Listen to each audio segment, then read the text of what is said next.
Oi, pessoal. Nós tivemos um problema aqui na nossa internet, que caiu um pouco. A internet aqui teve um corte. Eu estou chamando a Rafa novamente aqui. E a Priscila, que nós tivemos um problema. Tivemos um probleminha aqui na internet, deu um pico de luz. A Cheguei. Priscila também está aqui. Desculpe Desculpe, Tá pessoal. bem? Um pico de luz aqui em casa e caiu a internet. Mas, Rafa, você estava falando um pouco disso, dessa parte do português com os filhos. E como é que foi, assim, do nada passar pela pandemia na Bélgica? Como é que eles enfrentaram isso? E você diz assim, o Otto estava estudando e do nada teve que passar a estudar em casa e aí já tem uma dificuldade maior, né? Como é que vai ser uma educação online em holandês? Como é que vai ser isso? Então, logo que a pandemia, logo que ia começar as aulas dele com 2 anos e meio. Então, ele completou 2 anos e meio em abril, que era quando ia começar ele iniciar na escola, né? E as portas se fecharam, as portas das escolas, enfim, se fecharam em 14 de março. Então, ele não chegou a ir para a escola, ele não chegou a ingressar, né, naquele ano. Então, as professoras mandavam as atividades para casa, por e-mail, como eu moro basicamente do lado da escola, muitas vezes eu ia buscar as atividades dele, e a gente tinha, então, essas atividades para fazer, mas as atividades dele são basicamente muito tranquilas, e era algo que eu já trabalhava com ele em casa, que era fazer desenhos, trabalhar coordenação motora, as letras, cores, algo que eu já trabalhava com ele tranquilamente em casa. Então, para mim, não foi um choque. Sempre, né, desde muito novinho, mesmo no Brasil, eu já trabalhava com isso com ele. Acredito que o choque maior foram para os pais de crianças maiores, onde estavam sendo principalmente a parte de alfabetização, que foi onde, quando foi possível ter um retorno para as escolas, essas crianças foram priorizadas, porque precisa de uma didática muito grande, de um jogo de cintura muito gigante, né? A questão de alfabetização de uma criança. Então, assim, as crianças que voltaram por primeiro para as escolas foram as crianças nessa idade de alfabetização. E achei muito legal da parte da educação, efetivamente, do núcleo de educação aqui, que essas crianças foram priorizadas, porque muitos pais não falam o holandês para poder alfabetizar essas crianças aqui, porque a Bélgica é um país que tem muito imigrante mesmo, e apesar de todo o incentivo do governo para que as pessoas falem a língua do país, até posso comentar isso com você um pouquinho mais para frente, os pais muitas vezes não têm o domínio. Eu posso me comunicar, eu posso falar uma palavra ou outra, mas o domínio para alfabetizar uma criança é muito mais que isso, mesmo a sua língua natural, né, a sua língua materna, muitas vezes você não tem destreza para fazer isso com uma criança de forma saudável, vamos dizer assim, né?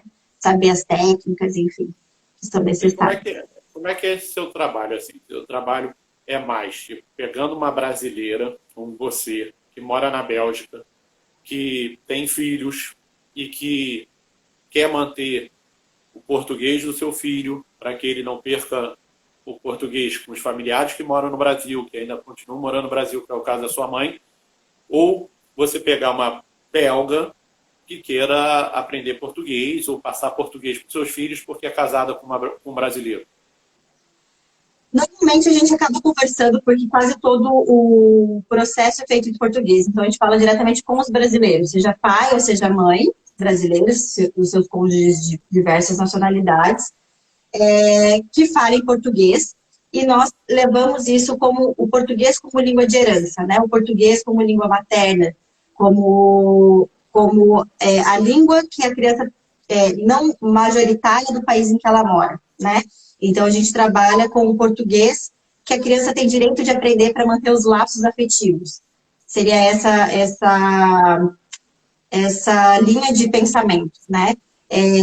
Para que a criança não perca os vínculos com os pais, com os avós, né? Com os primos, com os tios, se o dia ela for visitar, se o dia a família decidir regressar para o Brasil, então que ela tenha isso porque faz parte dela. E que nunca ela for visitar ou regressar para o Brasil de alguma forma, ela tenha isso como parte de vida dela, né? Ela teve o contato, enfim.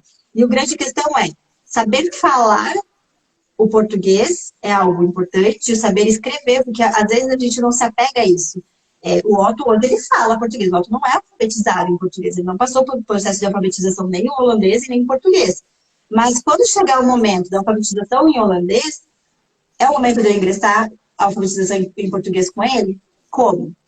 Entendeu? Esse é o pensamento dessa estrutura do desenvolvimento infantil e das línguas inseridas nessa família, que fazem parte dessa família. Como trabalhar as diversas línguas que essa criança tem o direito seria o direito, né, no caso do português, com alguém da família que seja brasileiro, ou seja, enfim, e também as línguas que essa família deseja agregar para essa criança, em que momento seria o mais adequado, como eu vou trabalhar, eu sou advogada, e como que eu vou trabalhar a língua com meu filho, né, o idioma com meu filho, essas pequenas dúvidas, especificamente. E chega livros aí em português para você fazer esse trabalho? Como é que você consegue ter acesso a livros em português para ter esse trabalho? Sim. Hoje eu sou sócia de uma empresa que se chama Paixão Brasil Books, que é uma das pessoas que está escrevendo aqui direto, é minha sócia, né? Nós trazemos os livros do Brasil, livros com uma curadoria específica para as idades, né? Então, temos a indicação por idade, para alfabetização, seja para apenas a leitura de laços afetivos dos pais e criação de vocabulário. Tem diversas lives com pessoas que são de áreas específicas para conversar sobre os livros, falamos com os autores, instigamos as famílias a desenvolver a leitura para diversos aspectos, né? A de aquisição de vocabulário, a de incentivo à leitura, de manutenção da língua, criação de laços entre pai e mãe, entre pai e irmãos, filhos, né, e irmãos ali, de laços afetivos da família como geral, e também os livros são os maiores aliados para a gente criar uma ligação com a criança no sentido de desenvolvê-la em habilidades diversas, como, por exemplo, a criança, ela não sabe, muitas vezes, o que ela está sentindo, certo? Ela não sabe trabalhar com questões abstratas. Por exemplo, filho, você está com saudades de alguém? Ele não sabe o que é saudade. Ele pode falar que tá, mas ele não sabe o que é saudade. A criança, principalmente até a primeira infância, né?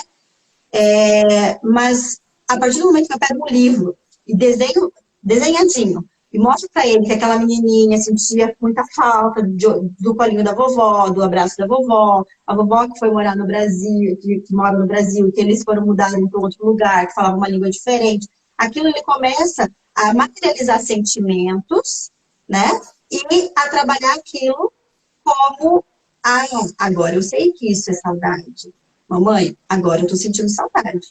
Entendeu? Muitas vezes esse sentimento dele podia vir em forma de birra, de manha, de choro sem explicações, que a gente acha que não tem explicações, mas existem. Todo choro de criança existe explicação. E então, os livros são utilizados para diversos pilares, dentre eles a manutenção do português. Mas a gente trabalha num geral.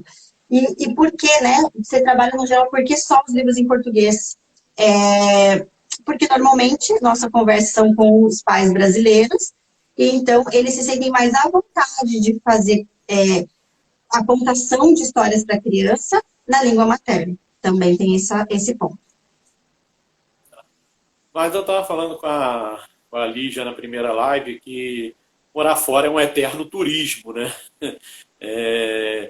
E como é que, assim, que dicas de lugares que você diz assim, venha para a Bélgica e passeie pela catedral tal, ou é muito bonito a praia tal, assim, a gente vê que a cultura europeia, ela é muito legal nesse sentido, porque são países históricos, né? Países que são muito antigos, então tem muita história para contar, e eles cuidam dessa parte deles, né, de história do país. E assim, o que a gente faria na Bélgica? Se eu fosse viajar para a Bélgica hoje, o que poderia ser feito na Bélgica hoje? Olha, eu sou apaixonada pela cidade que eu moro, a cidade de Ghent, especificamente quando fala na língua aqui em Ghent. É uma cidade muito legal, é uma cidade que à noite ela é romântica e tem bastante lugarzinhos históricos, assim, aquelas ruas pequenininhas, acho que onde só passava cavalo, sabe, de paralelepípedo, é uma cidade, a Bélgica como um todo, ela é toda em volta de canais, eu acho que é algo que a gente via muito, achava que era muito da Holanda, isso é muito parecido, né, então, aqui na nossa cidade tem igrejas muito legais, a Catedral de Simbabwe, que é muito bonita, tem a biblioteca do município, que é muito legal também, para falar, né, a questão de livros, mas a biblioteca é uma biblioteca muito grande. Ghent é uma cidade universitária, então tem muitos barzinhos, tem vida, né, porque tem muitas cidades europeias que você visita, muitas cidades inclusive da Bélgica, são cidades um pouco mais antigas e você sente o clima, que é um clima para pessoas mais antigas, mais velhas, é um clima meio antigo. É isso que eu te pergunto, a população é mais jovem, Ghent, a população é mais jovem, assim, é uma população mais... Universitária. Tem gente de vários lugares, né? Tem acho que duas universidades aqui, e você vê muito jovem na rua, muito jovem mesmo. Você vê bastante idosos, mas você vê muito jovem. Tem, por exemplo, teve um país uma cidade na Suíça que a gente foi visitar. Gente, era 10 passos você encontrava 200 velhinhos. E era uma cidade, assim, bem de campo, sabe? Todo mundo quietinho. No mercado, quase você não via música de fundo. Então, era uma cidade bem tranquila. E aqui, não. Aqui, você vê barulho o tempo todo, gente pedalando o tempo todo, é barzinho aberto, gente tomando café na chuva, tá tomando café na chuva, tá calor, tá tomando café e sorvete no calor. Gente na rua o tempo todo, os caiaques nos canais o tempo todo passando. E sempre quando você olha, normalmente é pessoa mais velha. Quem passeia muito aqui é a Priscila. Ela participa de um grupo que elas falam muito sobre o turismo, né, Pri? Ela pode falar bem com propriedade. Uma cidade que eu Vamos acho trazer ela para o papo, vamos trazer ela para o papo aqui. A gente está falando de turismo, Priscila. Não sei se você já está ouvindo a gente, sua internet aí não está muito boa, Sim, mas desculpa aí atrás. não, Não, sem não tá. problema. Estava falando aqui com a Rafa sobre morar na Bélgica, é um eterno turismo, né? E ela está te falando que você conhece as pessoas aí. E como é que ela estava falando do assunto de parafusos? Como é que são Sim. os belgas em relação a isso, de receber estrangeiros? Como é que você se sentiu a morar na Bélgica? En- Então, na verdade, assim, eu moro aqui faz 2 anos, eu acho que é o mesmo tempo da Rafa, né? Rafa, você chegou um pouquinho de mim, né? um pouco Eu depois, cheguei em faz um ano e junho de meio. 2019, então, junho de 2019, e assim, nossa, eu gosto muito de viajar, e eu conheço bastante lugares aqui na Bélgica, e assim, países perto, né? O que é bom, porque aqui a gente pode ir para outros países, por exemplo, Alemanha, França, Holanda, né? Que é tudo muito perto, então é ótimo isso. E assim, nossa, eu gosto bastante de viajar. E aí a Rafa estava falando de um grupo que eu participo, que chama Nosso Olhar Compartilhado. Esse grupo ele tem tem mais ou menos acho que umas 25 meninas, mulheres, né, que moram em diversos países do mundo todo, né? Então a gente compartilha assim, faz posts a cada 15 dias, falando um pouco mais sobre o país que a gente mora, né? Então tem assim experiência, por exemplo, de como que funciona o transporte, como que funciona educação, algumas curiosidades aqui da Bélgica. Então é bem legal. E eu tenho contato com várias meninas, todas brasileiras. E elas cada uma mora em um país diferente. Então é bem legal esse grupo aí, um projeto que eu participo. E a Rafaela me contou um pouco sobre a educação que ela procura dar para o Otto, né, que é ser mãe na Bélgica com duas crianças lindas. Eu vi no Aham. seu Instagram aí que como é que você passa essa cultura belga para eles, um país que fala três, quatro línguas, né?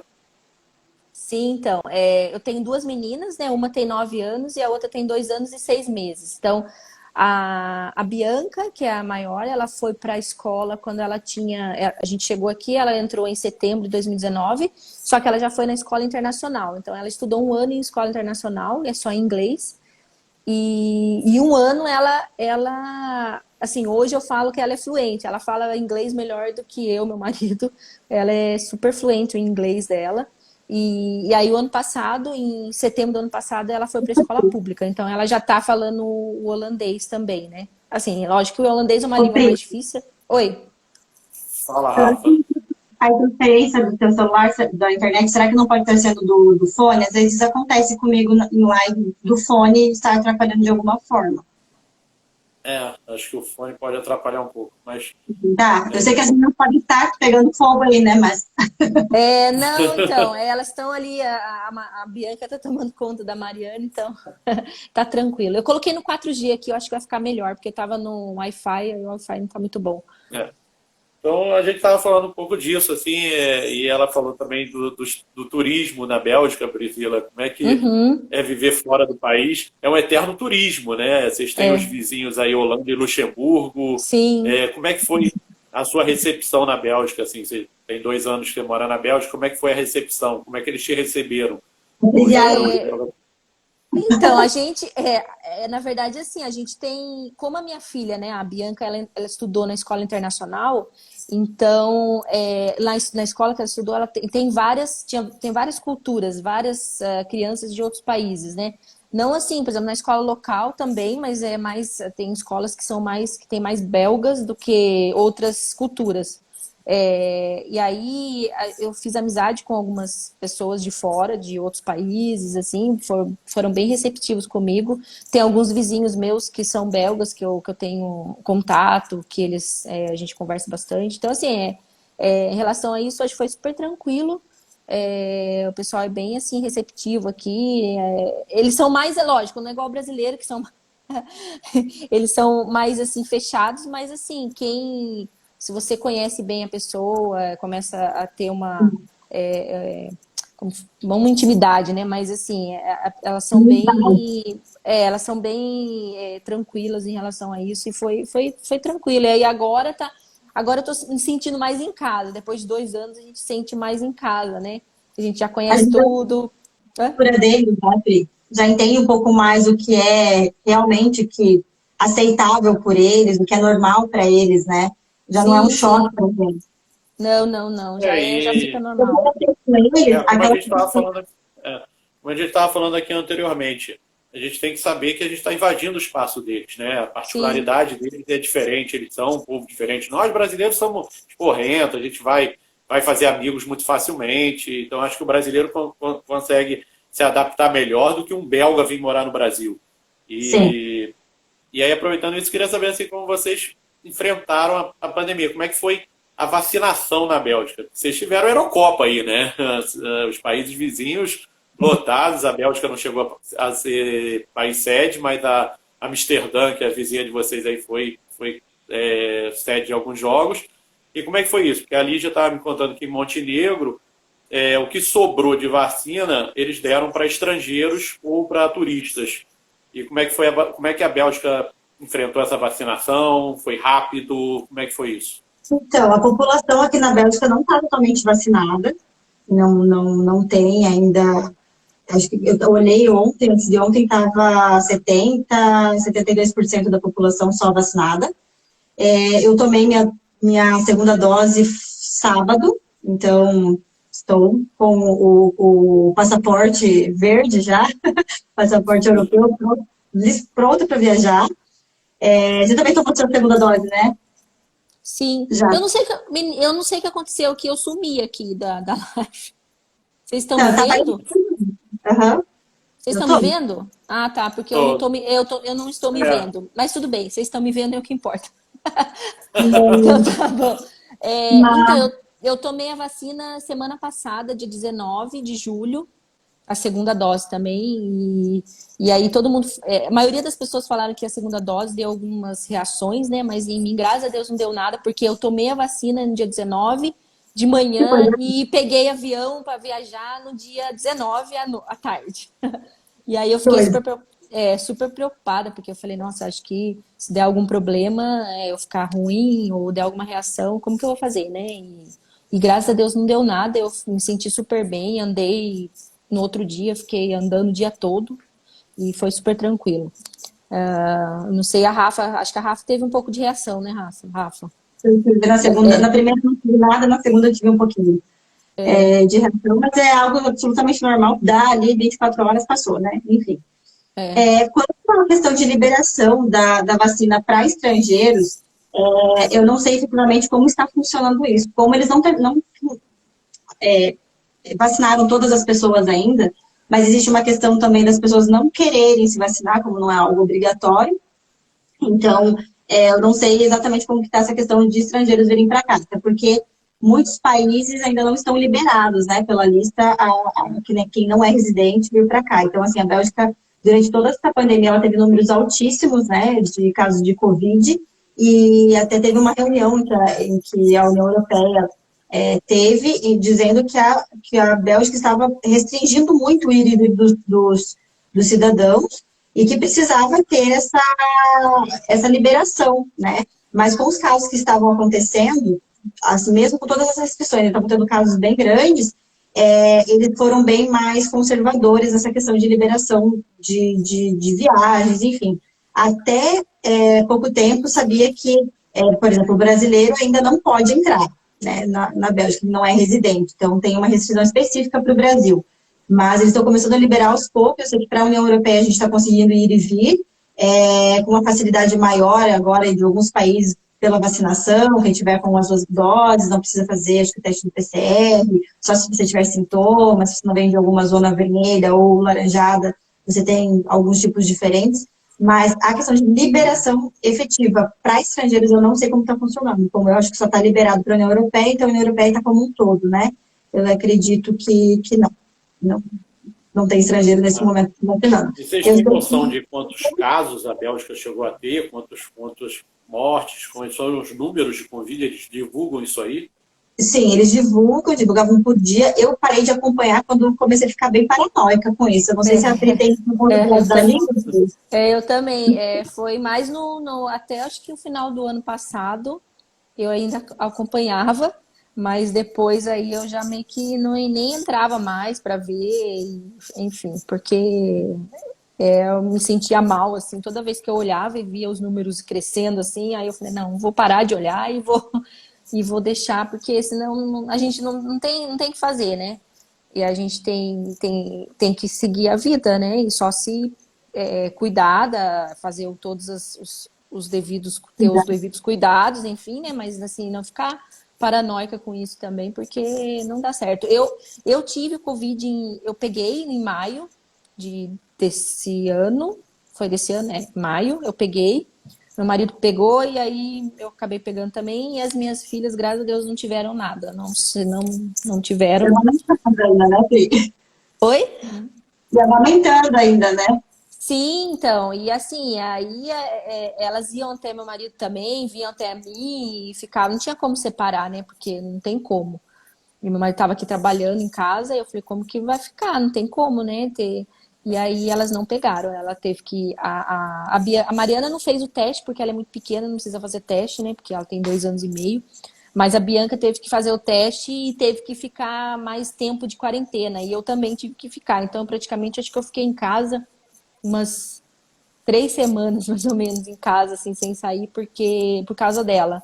Porque deu o meu tempo de quarentena e depois eu tive que ficar mais uma semana, mais 10 dias depois, por causa dela. Porque ela, no caso, ela podia ter pego no último dia da minha quarentena, vamos supor, né? Aí eu teria que ficar mais 10 dias de quarentena e aí eu tive que ficar. Então, ela praticamente, acho que ela perdeu umas 2 semanas de aula, enfim. Mas assim, graças a Deus os sintomas foram super tranquilos, assim, fracos, né? Foi só de uma gripe e nada de mais sério. A Paixão Brasil Book daqui comentou novamente que a Bélgica foi um dos países que mais souberam detalhar a pandemia. Mas eu queria saber também de vocês, a gente teve recentemente uma tempestade aí na Bélgica. Como é que foi essa tempestade aí? Como é que foi lidar com crianças debaixo de uma chuva aí que alagou várias áreas da Bélgica? Aqui no Rio, um alagamento deixa todo mundo desabrigado. Como é que foi isso aí? Na verdade, teve uma segunda vez agora, né? Teve a Bélgica chove muito, né? Mas nessa semana agora voltou a chover muito. Semana passada não choveu quase nada. E semana retrasada que foi quando teve todo essa enchente, infelizmente, né? Foi mais a parte ali de Dinan, não está muito próximo de onde a gente está, a parte francesa, vamos dizer assim. E eles sofreram muito, porque a última vez que aconteceu isso faz 11 anos, né? E realmente choveu demais e transbordou os canais. Como eu disse para vocês, a nossa cidade, o nosso país aqui é muito envolto de canais. Então choveu muito, transbordou os canais, não teve para onde escoar toda essa água. E foi uma situação muito difícil, né? Uma situação que não se vê normalmente por aqui, como eu disse, faz 11 anos. Não foi muito próximo da gente aqui, pelos estudos que a gente, noticiários que a gente viu, aqui a parte que a gente mora, né, Ghent, enfim, não é muito difícil de acontecer esses alagamentos, eu acho que pela questão de relevo, enfim, mas graças a Deus que as autoridades, elas reagem muito rápido, conseguiram evacuar as cidades, evacuar as pessoas, e pelo tamanho do estrago, a quantidade de mortes foi muito pequena devido a esse trabalho rápido, né, das autoridades, enfim, do trabalho, né, em conjunto do governo, enfim. Mas foi triste, triste. Falando um pouco do dia a dia, assim, como é que é a culinária bélgica? O que você costuma encontrar no mercado para poder cuidar da alimentação também dos filhos de vocês? Como é que é essa culinária belga, assim? O que vocês recomendam? A gente sabe que é a terra do waffle, da batata frita. Eu adoraria estar na Bélgica, eu sou apaixonado por batata frita. A batata daqui é a melhor, né? Não é, Rafa? Nos nunca fritures... batata frita aqui, gente, nunca. Oi? Nunca comi uma batata frita ruim aqui, nunca. Não, também não. E principalmente aqui tem bastante aqueles que chamam de friture, né? Fritura é isso mesmo, né?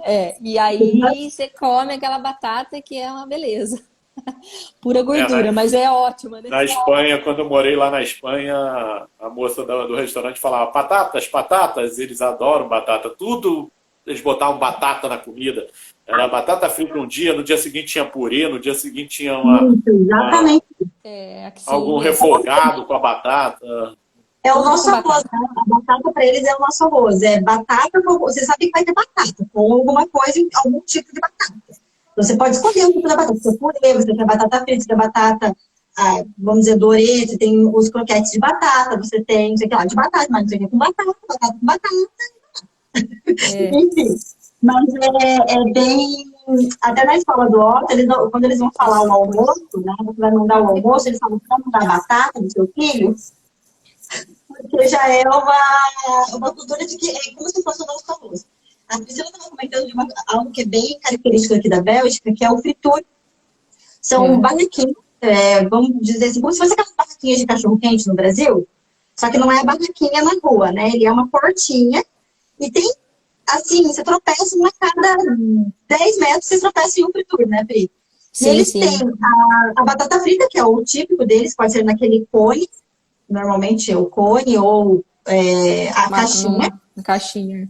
Ou na caixinha. Eles têm os molhos, né? E eles têm como se fossem espetinhos. Vários espetinhos, nuggets, enfim, tudo fritura, né? Tudo frito. Tudo frito. E eles têm, são comidas rápidas, que ali fica pronto em questão de 5 minutos, eles fritam a tua batata na hora, colocam no potinho, entrega para você come ali. E uma coisa que eles comem muito além da batata é a maionese, né, Pri? Algo assim, maionese. Então, assim, qual que é o molho que você vai comer? A maionese é um dos mais pedidos por eles. Inclusive, eles têm uma lei, né? Uma das curiosidades aqui, até vou falar do Viver na Bélgica, que é é um brasileiro que mora aqui há muito tempo. Ele tem um canal de conversa com os brasileiros, ele até é reconhecido pelo consulado, o Ricardo, e o consulado brasileiro, então ele transmite muitas informações, muitas curiosidades, coisas que, basicamente, às vezes até da legislação deles aqui, que a gente, por não ter destreza da língua, não dificilmente saberia. Então, eles têm uma legislação, uma lei que trata do teor de gordura da maionese. Porque como eles comem muito, eles controlam isso, né? E apesar deles comerem muita maionese, muita batata, é difícil ver um belga gordinho, né, Pri? Ah, não A gente é. é Realmente. É isso que eu ia perguntar. O povo, eles são pelo menos saudáveis, né? Porque nos Estados Unidos você vê muito. pessoas enormes, né? Assim, ó, 10 horas da manhã você passa Eles estão correndo, de comer, manhã, comendo batata, comendo batata tomando frita, comendo cerveja, tomando café. cerveja. É, É exatamente. muito comum. Mas é que aqui também tem a questão também que eles andam muito de, assim, eles andam muito de bicicleta, né? A gente anda muito de bicicleta, então assim, aqui tem uma facilidade muito grande, porque tem ciclovia pela cidade toda. Então, assim, eles têm e eles cuidam demais assim da saúde, né? Vão Ele tem para um correm, também, né? ter Em uma relação a qualidade isso. de vida, ter uma qualidade de vida, a gente percebe, né, Rafa, que a qualidade de vida, assim, do pessoal que mora aqui, dos belgas, enfim, do pessoal, até dos imigrantes mesmo, eles são, acho que um pouco melhor, bem melhor do que os brasileiros, em relação à qualidade de vida, porque eles gostam bastante de manter o corpo em forma, né? Exato. Eles têm incentivo da saúde em relação, por exemplo, para você comprar, o meio de transporte aqui muito comum é a bicicleta, né? Eles têm o transporte público, funciona muito bom, assim, lá Sim, fala. 10h30 vai chegar o ônibus, 10h31 no máximo chega o ônibus. Então, assim, vai é, para tudo que é lugar, ele tem transporte público de qualidade e pontual e seguro, né? E a bicicleta, eles dando, é o que eu falo para você, assim, para ele, como aqui chove muito, a chuva não é um empecilho para nada para o belga. Então, eles tomam sorvete na chuva, eles andam na chuva, até coloca a capinha de chuva lá deles e tá. Andam muito de bicicleta, não importa se tá chovendo, se não tá. A mulherada chega com o cabelinho molhado na baladinha, no barzinho, tá tudo certo. Eles têm uma vida, assim, muito, muito, muito, muito diferente do que nós brasileiros, envoltos pelo consumismo, tem. Eu não vejo eles como essa. Você não vê um cara correndo, tá travado, você não vê os caras ofegantes na rua, andando comendo, né, Pri? Tipo assim, igual você vê não, no Brasil, às vezes tá indo de uma aula para outra, coisas que eu já fiz. Dar tempo de ir do trabalho para a aula, tem que comer no ônibus para poder chegar lá e dar tempo de ir para a aula, essa correria. Eu vejo que é um ritmo muito desacelerado, mais tranquilo. Eles trabalham 2 exatamente. horas na semana, na sexta-feira eles saem 4 horas do trabalho. Deu para resolveu, vamos dizer assim, não vai fechar a empresa hoje, então deixa para amanhã, que a gente faz isso amanhã. O mercado deu hora de fechar, ele vai lá e fala assim, senhora, a senhora vai demorar muito para chegar lá no caixa, a gente já está fechando o mercado. Exatamente, bem assim. Então, assim, eles não vão ficar mais porque a cultura deles, eles trabalham aquilo, eles trabalham para viver. Eles vivem, eles têm como viver. Eles têm os Eles nossos são muito assim, né? Na Espanha, por exemplo, eu passei por uma situação que eu falei, gente, que incrível. Chega 2 horas da tarde, o espanhol some, né? Eles tiram a ativos. cesta deles. É respeitado isso, tem que tirar a cesta, não tem jeito. Tinha um restaurante que a gente foi, vamos comer ali naquele restaurante, fechado para as férias. Se fechar um restaurante no Brasil para as férias, você vai falir, né? É, E aí a gente queria saber assim um pouco mais do custo de vida na Bélgica. Vocês consideram o custo de vida na Bélgica alto? Ou vocês, assim, não preciso me matar de trabalhar como eu teria que me matar de trabalhar no Brasil para dar uma boa educação para os meus filhos, uma boa casa para minha família, um bom carro e possibilidade de lazer e viagens. É um custo de vida alto ou a gente consegue trabalhar isso? Porque em Montenegro, por exemplo, o pessoal ficou surpreso pelo preço das faculdades, que as faculdades são muito baratas lá. Né? Aqui você paga 24 mil reais, por exemplo, 12 mil reais, 20 mil reais um curso, e lá você paga metade. Como é que é o custo de vida da Bélgica?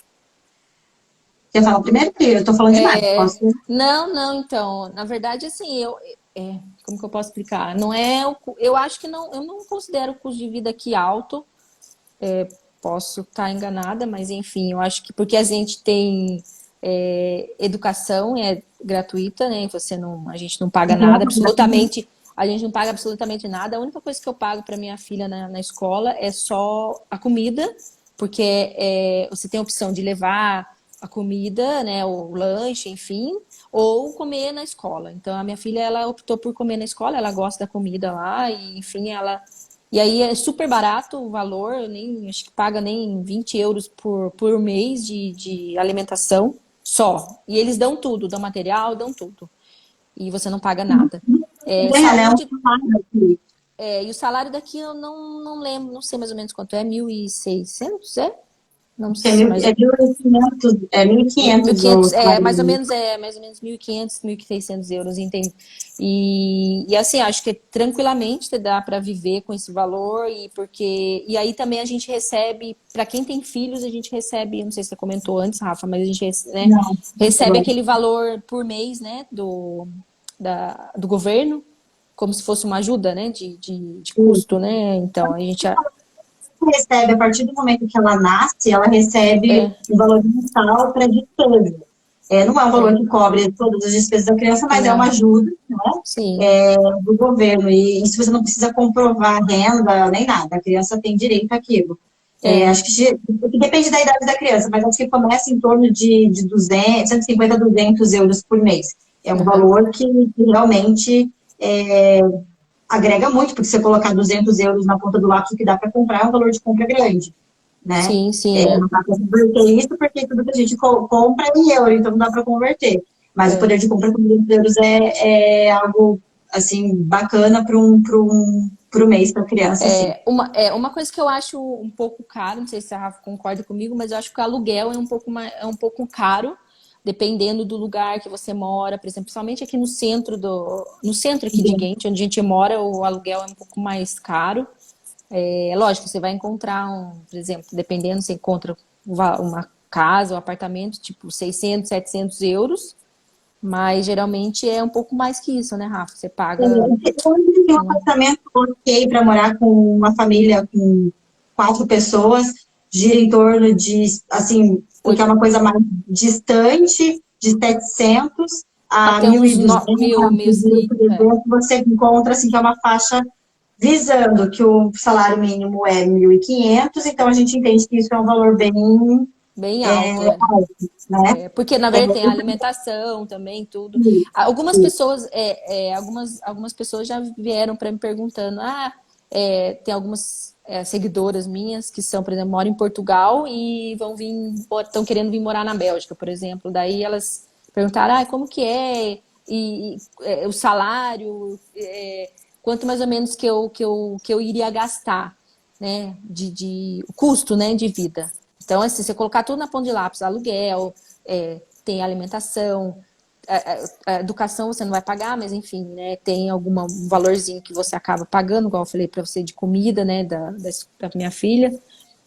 Aí tem internet, que você vai querer colocar na sua casa, no celular. Então, você colocar água, luz, aí é um valor assim, se você ganhar um salário mínimo, eu acho que fica um valor bem assim, em cima, né? Eu acho que realmente o que a gente encontra como dificuldades de morar fora e que muitos relatam é o preço da moradia, né? Porque o dia a dia, o transporte, o deslocamento, escolas, como vocês estão falando, que o governo cobre isso, inclusive dando aquelas listas de materiais caríssimas que nós temos aqui no Brasil, que nós gastamos rios Sim, de dinheiro com lista de materiais no Brasil, e na Bélgica vocês não encontram isso, acho que o mais caro é a moradia.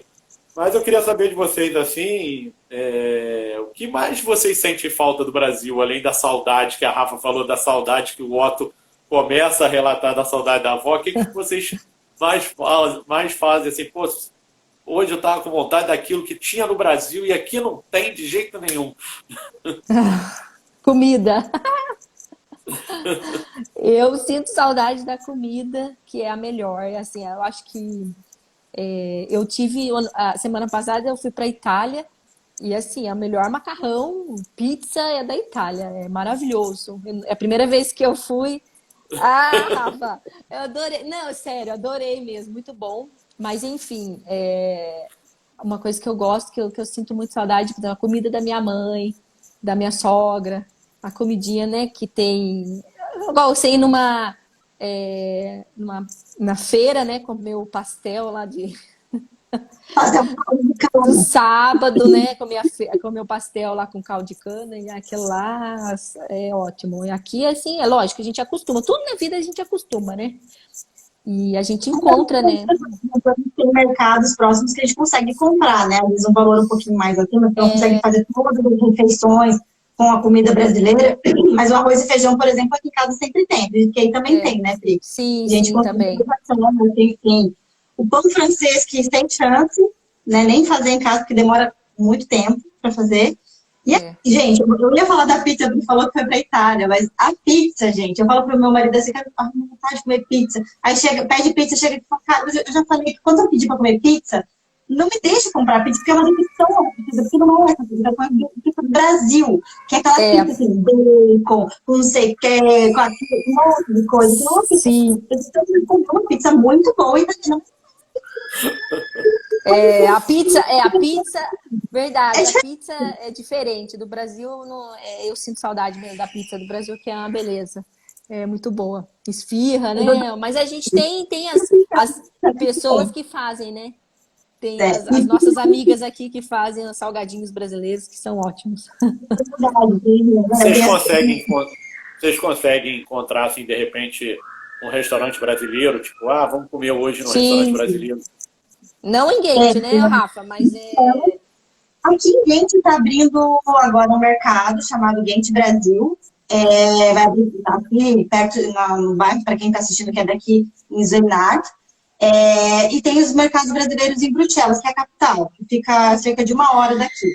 Todo mercado, tem restaurante brasileiro, tudo para lá. Mas você encontra várias iniciativas independentes, por exemplo, de pessoas que fazem as gritas das crianças aqui e aí. Salgadinho, tem bolo, tem brigadeiro, você encontra leite condensado de outras marcas que não só a moça do Brasil, né? Que antes só eu comprava alguns mercados específicos, o leite condensado, então você já encontra as marcas dos mercados, porque aqui é um grande segredo de comprar as marcas dos mercados, que saem bem mais barato, né, Pri? Você consegue encontrar o leite condensado, não é algo típico da culinária deles aqui, não. Mas eu sinto falta de comer algo que eu não encontro aqui, porque assim, quem você consegue dar uma, né? Vai lá, compra uma massinha da pizza, dá uma incrementada numa pizza para você, faz em casa. Mas algo que eu sinto falta que eu vi agora, eu estou postando, é o tal do pinhão, que você não acha nem em outros lugares do Brasil. é verdade. Paçoca, essas coisas. Paçoca, pamonha, essas coisas assim. Eu acho que a pamonha até no mercado brasileiro você encontra, né? Mas é lógico que não é aquela pamonha que quando você vai para... Porque eu sou de São Paulo, né? Do interior. Então, quando a gente vai para o litoral norte, que vai para a praia, aí a gente sempre vai e a gente tem aquelas barraquinhas de pamonha na estrada, né? Ai, que delícia, aquela lá é ótimo. Mas assim, a gente... Duas coisas que eu acho bem importantes que a gente deixa passar, não sei se você já está arrematando para fechar, mas quando a gente falou de que as pessoas aqui eles cuidam muito da saúde, eles têm um incentivo muito grande do governo para isso. Aqui é obrigatório você ter um plano de saúde, né, básico, para questões de hospitalização, enfim. E esse plano de saúde, ele te dá alguns benefícios. Por exemplo, se você comprar uma bicicleta, o plano de saúde te dá desconto, te ajuda a dar descontos nessa compra de bicicleta. Se você faz academia, o plano de saúde te ajuda em descontos na academia, sabe? Questões de prevenção, efetivamente. Os belgas, eles têm o ritmo de fazer muito exercício, de praticar muito esporte, tanto que na época que as academias foram fechadas, eles transferiram da academia para o ar livre. Essas academias que a gente tem no Brasil, que é bem comum agora, pelo menos no Sul tem, essas academias no céu aberto, tem pracinhas, algo funcional, assim. Eles fizeram em parques, porque aqui eles têm muitos parques, então eles fizeram também uma questão de saúde mesmo, psicológica e física. Eles correm muito, você vê assim, correndo na chuva. Eu acho assim, que você está falando, que eles cuidam do povo, né? Eles procuram coletividade, vamos fazer um país melhor. vamos se unir para fazer um país melhor, que não é o que a gente encontra no Brasil. O brasileiro não pensa na coletividade, tipo, vamos melhorar o país, né? Então essa é a diferença deles. Sabe Então, uma assim, Gente, eu acho que eu vou ter que sair, porque a gente vai encerrar aqui, que as filhas não, até desculpa, porque a minha filha a menorzinha tá gritando ali, tá no que. Não sei se vocês estão ouvindo. já estava mais assim, para as considerações finais para vocês, se vocês puderem dizer um grande abraço aí para a família, agradeço vocês pelo convite, por ter aceito o convite, foi um prazer a gente falar sobre a Bélgica, é um país encantador, muito legal. Uma dúvida, é Gant ou é Ghent que eles falam? Ó, em francês é Gant, em holandês é Ghent, e a gente fala Ghent. A gente fala Ghent, pra mim é Ghent. Não é nada, mas em holandês seria Ghent, em francês, salvo engano, que eu não falo francês, é Gant. Eu sempre aprendi. Ghent. Escrevendo nas placas, o Gant, o Ghent, e daí vê as pessoas, em holandês eles falam Ghent. Então, obrigado, meninas, pela companhia, por essa live que nós fizemos sobre a Bélgica. Pessoal do canal Que País é Esse? Na próxima sexta-feira, dia 30, nós vamos até a Colômbia com a Gabriela Iuspa e continuamos com as nossas lives e quem quiser assistir vai estar lá no nosso canal do YouTube e também aqui no Instagram. Um grande beijo, abraço a vocês. Até logo. Tchau, obrigada pelo convite. Tchau, tchau. Tchau.